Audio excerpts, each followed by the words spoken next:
Bonjour et bienvenue dans cette nouvelle histoire. L'histoire d'aujourd'hui risque de créer en vous plusieurs émotions en même temps, alors installez-vous bien pour être à l'écoute. L'annulation du mariage fut le scandale du siècle. En l'espace de quelques heures, le nom de Rodina Bello passa du rêve à la honte. La femme qui s'apprêtait à épouser l'un des hommes les plus puissants du pays devint soudain la risée nationale. Son visage envahit les blogs de ragots, les plateaux télé, les fils d'actualité.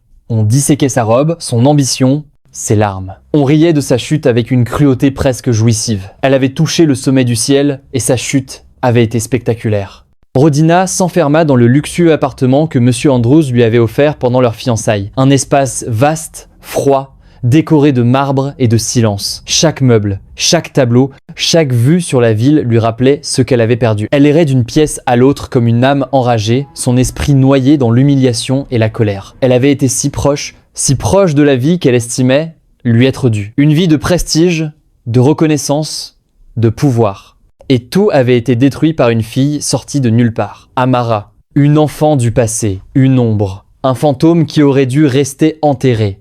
Rodina n'était pas une femme qui acceptait l'échec. Elle avait survécu à trop de choses, manipulé trop de gens, sacrifié trop de principes pour se contenter de disparaître. Sa douleur se transforma rapidement en haine brûlante. Et de cette haine naquit un désir implacable de vengeance. Elle appela Brenda Alakia, son amie la plus proche. Une femme aussi ambitieuse qu'elle, aussi vide de scrupules, aussi affamée de réussite. Elle m'a ruiné, siffla Rodina au téléphone, marchant en rond comme une bête en cage. Cette petite peste a tout détruit. Mais ce n'est pas fini. Je vais la détruire. Je ferai en sorte que tout le monde pense qu'elle ment, qu'elle est une fraude. Je ferai en sorte qu'ils la détestent.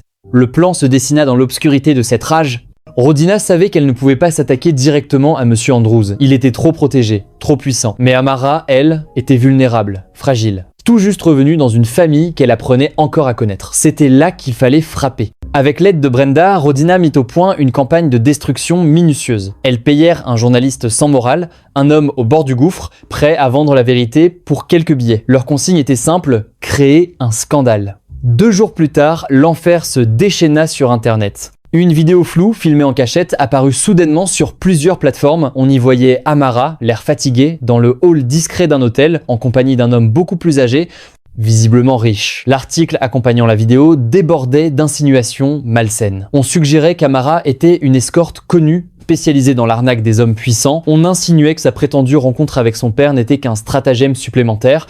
Le doute s'insinua partout. Les commentaires explosèrent. Où était-elle pendant toutes ces années ? Cette vidéo est louche. Et si elle n'était pas vraiment sa fille ? Le conte de fées se transforma en cauchemar. Au domaine Andrews, l'atmosphère devint suffocante. Amara, qui commençait à peine à se sentir en sécurité, découvrit les gros titres sur une tablette. Elle s'effondra en sanglots dans les bras d'Evelyn. « Il pense que je mens », murmura-t-elle. « Il me déteste. » Monsieur Andrews entra dans une colère noire. « Je vais les poursuivre tous en justice. Je vais les réduire au silence. » Mais Evelyn, plus froide, plus stratégique, posa une main sur son bras. « Non. Une guerre publique ne fera qu'alimenter le scandale.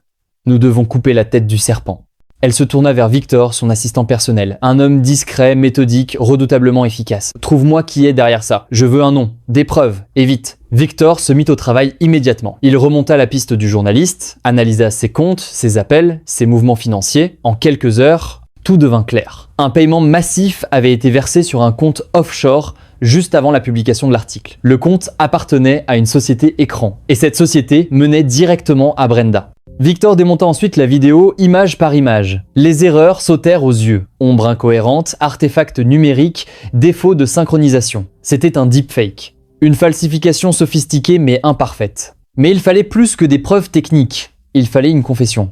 Victor retrouva le journaliste caché dans un hôtel miteux. Il n'eut pas besoin de menaces. Il posa simplement les documents devant lui. Soit tu coopères, soit tu passes des années en prison. L'homme craqua. Il avoua tout. Les paiements, le montage, les instructions reçues de Rodina et Brenda. Evelyn passa alors à l'étape finale. Elle convoqua une conférence de presse. Devant des dizaines de journalistes, calme et implacable, elle déroula les faits, les preuves bancaires, l'analyse technique et enfin l'enregistrement de la confession. Ceci n'était pas une erreur, déclara-t-elle d'une voix glaciale. C'était une attaque calculée contre une jeune femme déjà brisée par la vie. Elle a été orchestrée par Brenda Alakia et Rodina Bello. Le scandale changea brutalement de camp. Rodina fut publiquement détruite.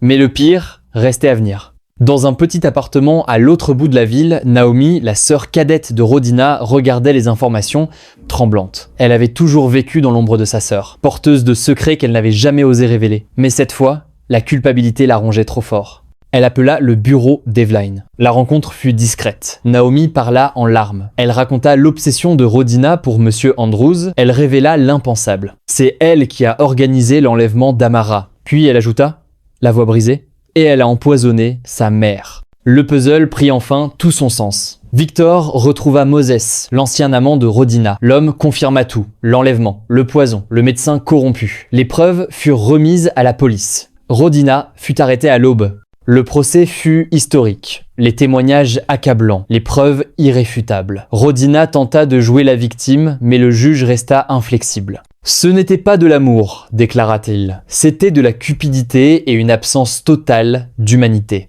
Elle fut condamnée à 15 ans de prison, sans possibilité de libération conditionnelle. Après le procès, un calme étrange s'installa. Amara entama un long chemin de guérison. Elle retourna à l'école, se reconstruisit. Sa relation avec Eveline se transforma en lien indestructible. Ensemble, elles fondèrent une association pour aider les jeunes filles oubliées. Un matin, sous un jacaranda, Amara écrivit dans un carnet. « J'écris mon histoire, dit-elle doucement, celle d'une fille que le monde croyait perdue, mais qui est revenue plus forte. Et pour la première fois, le passé ne lui faisait plus peur. Elle était enfin chez elle. Si cette histoire t'a plu, n'hésite surtout pas de t'abonner, car d'autres nouvelles histoires arrivent.